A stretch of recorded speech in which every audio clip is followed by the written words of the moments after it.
Bapak, Ibu, saudara-saudari sekalian yang terkasih dan dikasihi Tuhan, selamat pagi. Saya sangat yakin bahwa Anda pernah mendengar cerita Injil hari ini atau bahkan itu berkali-kali. Banyak orang sudah hafal di luar kepala. Meskipun demikian, jangan keburu tidur dulu, saya ingin memberikan beberapa poin penting berkaitan dengan sabda ini. Yang pertama tentang pengadilan Allah. Hari masih pagi, suasana gempar terjadi. Seorang perempuan ditangkap karena zina.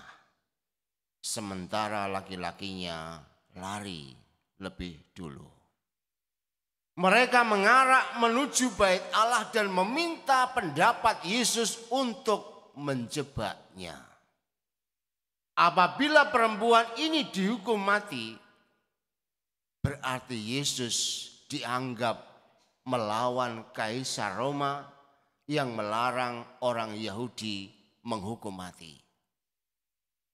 Kalau Yesus berpendapat perempuan ini dihukum mati, tidak dihukum mati, maka Yesus dianggap telah melecehkan hukum Taurat. Dalam situasi dilematis seperti ini, Yesus berkata, "Barang siapa di antara kamu tidak berdosa, hendaklah ia melemparkan batu yang pertama." Suasana menjadi berbeda sekali. Satu persatu mereka meninggalkan tempat itu. Mereka undur diri mulai dari yang tertua. Pernyataan ini kiranya sangat mendalam. Yang lebih tua tahu bahwa ia sudah banyak dosa. Yang muda biasanya terlambat sadar dan bisa jadi belum banyak dosa. Maka kalau pagi ini ada yang banyak tua hadir, berarti Anda adalah orang-orang yang banyak dosa. Terutama Bu Didit itu pasti banyak dosanya. Orang mudah menghakimi karena tak sadar akan dosa yang tersembunyi dalam hati. Begitu sadar, ia akan mundur dan hasrat untuk menghakimi orang lain itu mulai menghilang. Orang yang gemar mengintip dan menangkap basah dosa orang lain. Nah kamu kan, itu tanda ia masih muda yang belum sadar akan dosanya sendiri yang tersembunyi. Kalau orang tua seperti itu sebenarnya enggak usah semir rambut. Kalian masih muda. Buktinya apa? Suka mengintip dan menangkap basah dosa orang lain. Itu tanda muda. Jadi untuk membuat orang itu muda enggak usah pasang gigi palsu atau macam-macam lah. Cukup dengan gemar mengintip dan menangkap basah dosa orang lain. Sekarang mari kita melihat bagian yang kedua, pengampunan Allah. Begitu suasana sudah sepi, Yesus sendiri dengan perempuan itu, ia berkata, "Aku juga tidak menghukum engkau, pulanglah dan jangan berdosa lagi." Meski berdosa, perempuan itu tidak dihukum. Inilah pewartaan dari Allah yang luar biasa indah. Sebab Allah datang bukan untuk menghukum, tetapi mengampuni. Inilah kerahiman Allah yang menyentuh lubuk hati. Pertanyaannya adalah, apakah pernyataan ini berarti orang berdosa bebas dari hukuman? Kadang-kadang salah tanggap, karena enggak dihukum ya sudah berbuat dosa saja. Ada satu kalimat penting yang ada di situ. Pulanglah ke rumahmu dan jangan berdosa lagi. Ini berarti kerahiman Allah itu meski dia tidak menghukum, tetapi mesti ditanggapi dengan sikap tobat. Dan benar terjadi, perempuan yang dikatakan dalam kitab suci ini kemudian bertobat dan menjadi pencinta Tuhan yang hebat. Ia meninggalkan masa lalunya dan mengikuti Tuhan sampai di kuburan.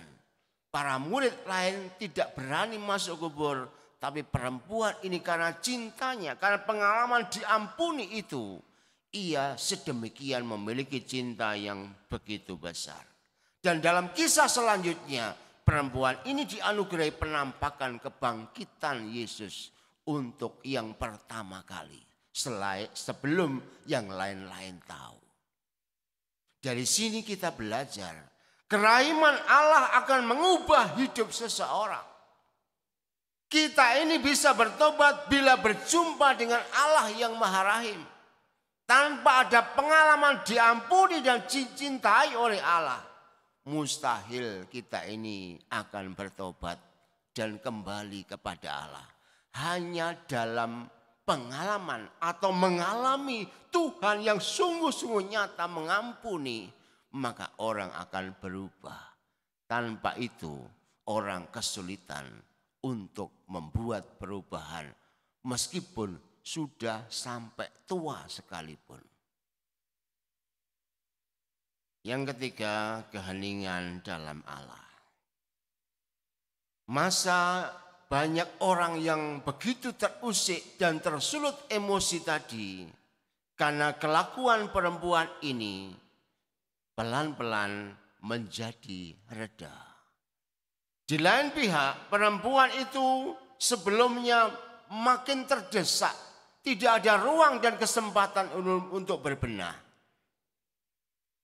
Dan itu semua terjadi setelah Yesus diam, membungkuk dan menuliskan di tanah. Yesus membawa suasana yang sedemikian panas dengan diam dan hening.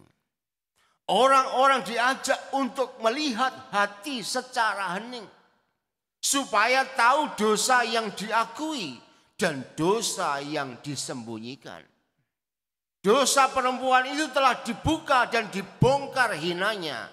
Namun Yesus juga tahu dosa yang disembunyikan dalam hati orang-orang Farisi dan ahli-ahli Taurat. Mereka mengadili perempuan itu untuk menutupi dosanya sendiri dan memperalat Yesus untuk mempersalahkan Yesus dan membenarkan sikap mereka.